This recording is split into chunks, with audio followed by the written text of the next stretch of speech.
Hello! Hey. Wow, we're both doing it, huh? I'm psyched today. How's it going, everybody? Brett and Briggs here again today doing another pellet stove part replacement video.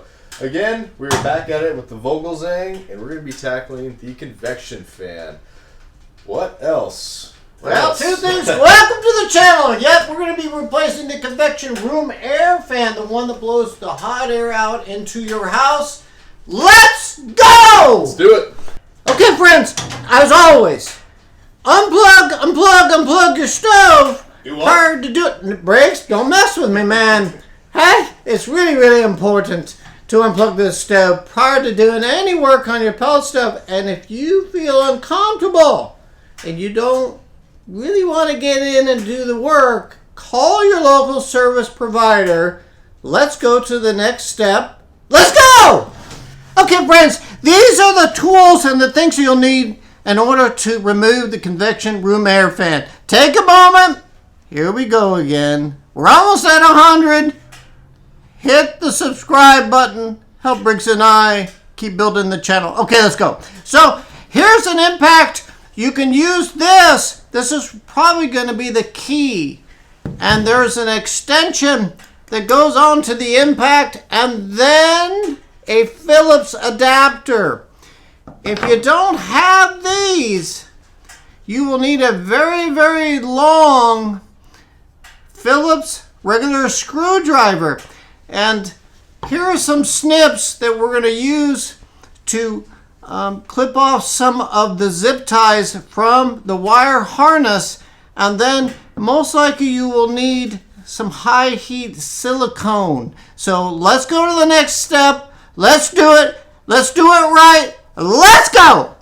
All right, everybody. So in our experience, one of the best ways to tackle this part replacement is going from the back side of the stove.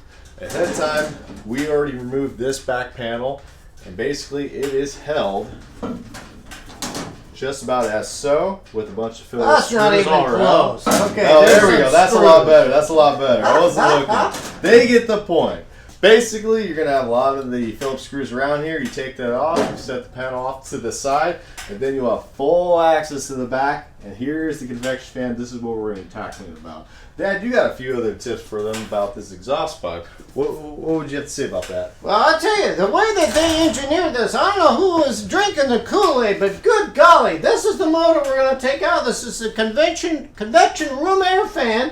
And to get to it, even if you took this panel off that has all the wiring here, still, to get in here, there are one screw there, two there, over here.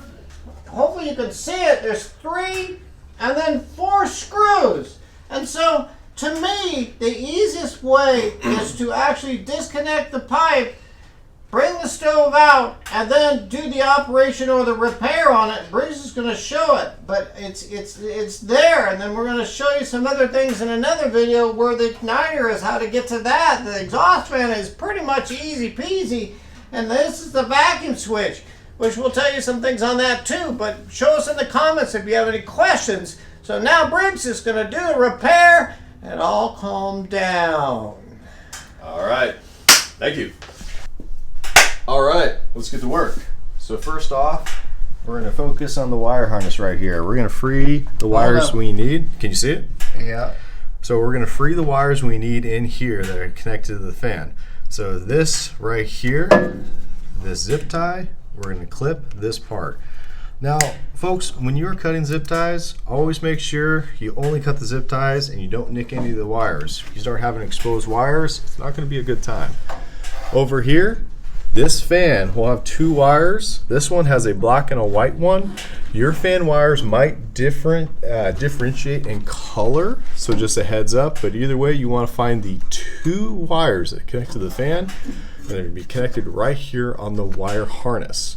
So when you find those 2 wires, we're going to disconnect and also make notes of what they're connected to. So here we have a white wire. It's connected to another white wire. Here we have a black wire, and it's connected to the blue wire. A lot of times we've seen dark and light will connect with each other. So once we have those connected, or disconnected I should say, I'm going to move them to the side as so. So with that out of the way, you're going to get your long extension with the Phillips attachment or a long Phillips screwdriver, and you're going to start taking apart these screws. You'll have 2 on the left side and you'll have 2 on the right side. They're a little harder to see, but they're kind of tucked in here. So I'm going to go to... I'm going to get the flashlight, kind of tweak this thing a little bit, because... Can you see that a little better? Right in there?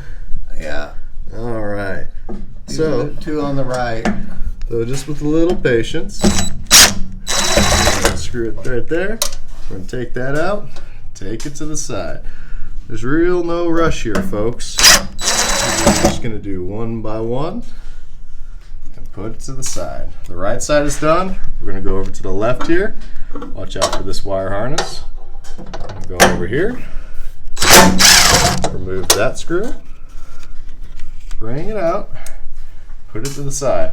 And for the last one, folks, you want to brace. Can you move that black wire harness just a little bit over? And I'm doing my best here. Yeah, so folks, this is a little harder to see, but the principle is you'll have 2 Phillips screws on each side of this fan.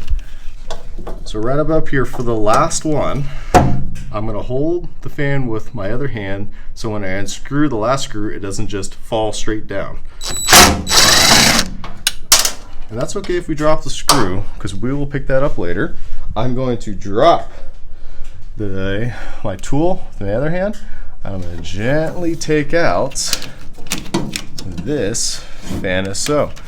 You may have some wires that'll catch a little bit, so just patiently slowly start taking it out. And if it gets caught, just gently remove. And just right there, we have your fan taken out. And I'll show them this here.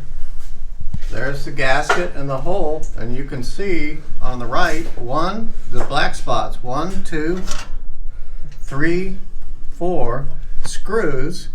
And I think it's really important here, as Briggs did, is just gingerly or carefully just remove the fan, not to disrupt anything on this control board, any of the wiring here. Nice job, Briggs. Thank you. All right, now we're ready to put in our new fan. So come on over here. Basically, we're just going to be working backwards. We're now going to get our new fan squared away in there. You might have to do a few twists and turns, but essentially once you got it in, try not to bump things too much. There we go. We are all set up to start putting this in. So right here, I'm going to gently sit it down so I can free up my hands. And this is where a little bit of a patience test is going to come in. Your favorite word, Dad, patience. A little patience. Oh, there you go. Yeah. Hopefully you love that rendition. I never made it, but I'll try it. So right here, what I like to do with the extension, I like to put a screw right on there, reach on in, and just pre-thread it until it hits. And you can let it just rest a little if you need. And you keep doing that for all the screws. The point I like doing that is if I just go right off the back and I start just wrenching it on there with the tool attached to this extension, I'll start tightening down a lot on one side, and then when I try to actually start threading the other screws in for the other side or the other holes, it may not line up just right, and then I'll just have to loosen up those other screws again, and just, well, it's just extra steps. So you might have a different method, a better method, but either way, whatever works for you. This is one method that's worked for us quite a bit through many different stoves and parts. So right there, once we got them good all pre-threaded, I could then take my tool, come back in here, and then just nicely just go around and just tighten them. They don't need to be tightened too much, folks. If you start over tightening them, you may start damaging some of the screws or other components. So right there, the structural part of the fan is good. You can go over here, give it a good spin if you want. And one last step, don't forget to reconnect your wires. So we're gonna go over here, get a little bit more organized, bring the wires back to where they're originally from, and then we're gonna start connecting. I'm gonna find the white connection over here, white to white wire, reconnect that, making sure that goes in, and then I'm gonna find the black to blue wire and do the same thing as so. And right there, the connection is made, the fan is mounted, your part's all in, and if you want, you can get a new zip tie and you can wrap these wires back again to where the original zip tie was. But other than that, this stove is ready to have the back panel placed on, and you guys are good to go. Bonus clip. What do you got to say, Dad? Oh, I got a lot of things to say. Just hang with us here now. When you connect your pipe back up, this is where you're going to use the high heat silicone. So just take this around the circumference of the exhaust port here, put your pipe back on, and by code, you want to make sure you have sheet metal screws in there to where the pipe doesn't come off. And so I look at this whole thing, and it's like everybody works so hard. This stove sells for $1,100 to $1,400. Whoever wants to take the most from you, and then here you go. And this convection fan that blows the good air out into your room stops. And if it stops, the stove will overheat, and then this auger motor will stop distributing the pellets and your fire goes out. So you can order this part online, but hopefully you can fix it at home. We're trying to save you some money here, and I know, again, as I always say, if you take your time, have a little bit of fun, you'll have a successful repair. We'll have a quick closing. We'll see you in a bit.